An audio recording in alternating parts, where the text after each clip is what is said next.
If you've ever wanted to know the answer to the question, what would it be like to drive a rhinoceros? Well, the Q8 might be the car to answer that question. It's big, it's wide, it's bulky, really expensive, and deep down, everyone kind of wants one. The Q8 often shares a boxing ring with the likes of the Mercedes-Benz GLE Coupe, the ever-popular BMW X6, the Porsche Cayenne Coupe, or the VW Touareg, with which this shares a platform. This is my favorite of the bunch, but let me know down below, which of these would you have? So to kick off the design of the Q8, we have this massive front grille here. This is the view that most people are going to be seeing of this ginormous face here in the rear view mirror. To show you just how big it is, here's a view of it next to an A3, which is not really a small car. You have this massive blacked out front grille. It does come in silver trim, but I feel like that makes the car look a little bit cheaper. And then you have these beautiful headlights. Continuing down to the sides, you have these beautiful real air intakes, which is a big step for Audi. They don't usually include those on their cars. To the side here, you have these beautiful big 22-inch wheels. They do come up to 23s, but I think the 22s are plenty big enough. You have these blacked out wing mirrors and this beautiful sloping roof line that's kind of the talking point of the car. Continues to the boot lip spoiler, and we come down to this light bar that continues all the way across the car from left to right. At the bottom we have a diffuser. Doesn't really do much, let's be honest, but what we do have that is real is these big exhaust tips that actually go somewhere. And the fact that Audi is putting real exhausts on the standard cars, it's a step in the right direction for them. Moving on to the boot of the Q8, Audi does give you this nice bag if you do buy the car.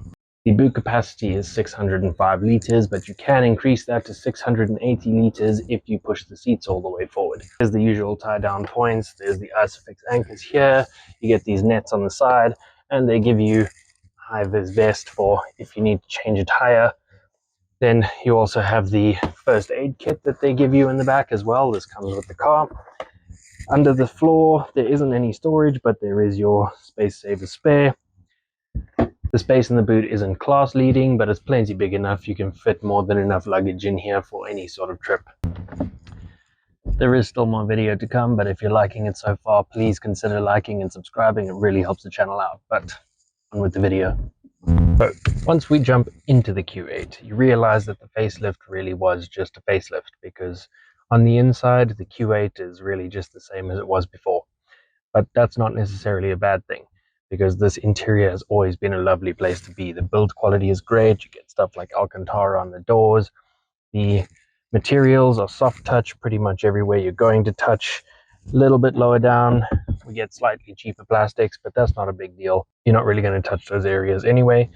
The steering wheel is an extra option, so it doesn't come as standard with the flat bottom sports steering wheel, but I think it's a worth it extra. And then moving on to these gorgeous sports seats, you have the quilted leather. They are heated and cooled, and if you have the money to spend on better seats than the ones that come as standard, considering you're buying a car like this, I think you probably do, I would suggest you do so. You have these red seat belts, which are also an optional extra. So moving on to the infotainment system, it is a really good responsive infotainment system, but the graphics are a bit dark and sad. But you do get Audi's virtual cockpit, which is adjustable in terms of the views, and it's a really good virtual cockpit. It's one of the better ones out there. In terms of storage space, you have your cup holders under here. There's a place to keep your key. The door bins aren't ginormous. There's not that much storage under here, which we'll get to in a bit. The glove box is a decent size. It's also felt lined, so things don't rattle around and shake in there. With the climate control, you do have dual zone climate control, front and back. As we all know, the touchscreen climate control is not my favorite thing, but this one's not too bad. It is a very intuitive touchscreen, and it does have haptic feedback as well. You also have the heat settings for your seat, so it's not terrible, but it could be better.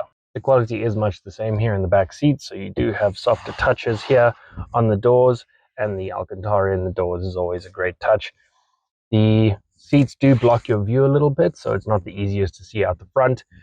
The headroom is pretty decent for the slopey roofline cars. The seats are very adjustable for back seats, so they go forward very far, and then they also recline as well. So as I said, you do have the dual zone climate control in the back, just for that little bit extra comfort. Storage spaces in the back. The door bins aren't massive. The cup holders do hinder your space here in the back a little bit, but overall it's not too bad. You have the nets for your storage for random items as well. The rear seats are three-way split folding, so you can load longer items if you need to. But yeah, overall, the experience in the back is really good. Thankfully, the Q8 is an all-show and no-go. That's thanks in part to the 3-liter turbocharged V6 that puts out 250 kilowatts or 340 horsepower and 500 newton meters of torque that goes to all four wheels via an 8-speed automatic gearbox. And because this is a big fancy Audi, it comes with a Quattro all-wheel drive system. So in spite of its gargantuan weight, this car actually launches pretty hard. Sadly, no car is perfect, and this is no exception. Here's some things that annoy me about the Q8. The Q8 does have the foot sensor to open up the boot, but it's only on the left side, so if you need to load something or you can't get to the left side, not very well thought out. To add to that, you have to have the key outside of the car. You can't use the hands-free tailgate if the key is in the car, and you can open the boot when it works with the hands-free. So if you need to load something and you have your hands full, that's great. But if you're taking something out and you have your hands full, you can't close it again. So you kind of need to get there with your nose if you can. Another thing about this car that kind of underwhelms me a little bit is the key. There's just nothing very special about it for a car that's this expensive. Another irritating part about the boot is that you can open it with the key, but you can't close it again. The same is said for the button in the car that opens up the boot. You have to use this button over here. Another downside to having everything on touchscreens is that they get fingerprints all over them. So you're going to have to keep a little cloth with you to help wipe them off. Given the size of this car's center console, you would think that there would be a really big storage space under here, but it's not even as deep as my finger is long, which is really sad considering that they could fit a lot of storage space here. Because this air vent is right behind the driver's ear, when you're driving along you feel like there's wind rushing in through the back window. Something is very hard to illustrate because of the subtlety of it is when this car stops, because of the air suspension, depending on what driving mode you're in, sometimes the car shifts and moves, but it's not enough where you know it's happening. So if you suffer with motion sickness, you'll start feeling a bit poorly and not really know why. A car like this one is bound to have some cool things about it. Here's some things I really like about the Audi Q8. The interior has really nice ambient lighting that highlights the different accents in the dash and underneath, and it continues into the back. It comes with 30 different color options, and you can adjust different things so you can have different color combinations. The sunroof or moonroof, whichever one you want to call it, opens up super wide all the way through to the back. So it just adds a little bit of brightness to the cabin. Bang & Olufsen sound system sounds phenomenal. This car comes with a whole number of different driving modes, so if you want your car more comfortable or more sporty, you can adjust it as you need to. Each door handle has its own little light in the front here to help you see it better at night. Not only does your door have a beautiful S-line puddle light to illuminate your way in the evenings, but it also has soft close on front and back. So the Q8 starts at damn near 2 million Rand, which is a lot of money, but you do get a lot of car. So the question is, does it drive like 2 million Rand? Well, first things first, you need to realize it's not a sports car. It's not going to feel like a sports car. It's way too big and way too heavy. But what I will say is it does hide its weight quite well. So for something that's pushing 2.1 tons, it feels a lot lighter than it is. It doesn't feel like you're driving around in something that's the size of a small house. But because you are driving something that is the size of a small house, and you know you're driving something that's the size of a small house, you do tend to go through every gap kind of like that. But you do feel confident when driving this because of the steering. The steering is pretty well weighted, it's quite light, but it's not lost, it's not hopeless. You know exactly where the front wheels are, and you know the car is going to go where you point it.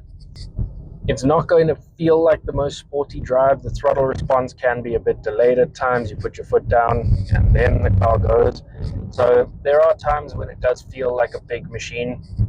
If you're looking for something a little bit more sporty, a bit more aggressive, something like a BMW X6 or a Porsche Cayenne will give you a bit more of a sports car sort of feel.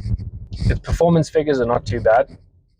Its 0 to 100 time is 5.9 seconds, or as Audi claims, and 6.1 in the diesel variation. This car's main selling point is not its speed or its performance. Its main selling point is when you're doing what I'm doing now, cruising around small roads, cruising around the city. It's very comfortable, it's very quiet, the suspension is soft, you go over bumps easily. For example, you don't feel like you're driving on cobblestones everywhere you go. It's very easy to drive, it's very comfortable, and I think that's where this car's bread and butter is. It's not designed to be a car that's going to tear up a city road and, you know, do 0 to 100 in -5 seconds. It's designed to be a car that is comfortable. It's designed to be a car that's desirable, and I think it achieves both of those. The important question is, does it drive like a car that costs 2 million rand? And I think it does. When you're driving this, you feel like you're driving a premium product. You feel like you're driving something that's expensive. You feel like you're driving a car that people are looking at. And I think when you're spending that amount of money on a car, that's almost what you want. It's what you're aiming for.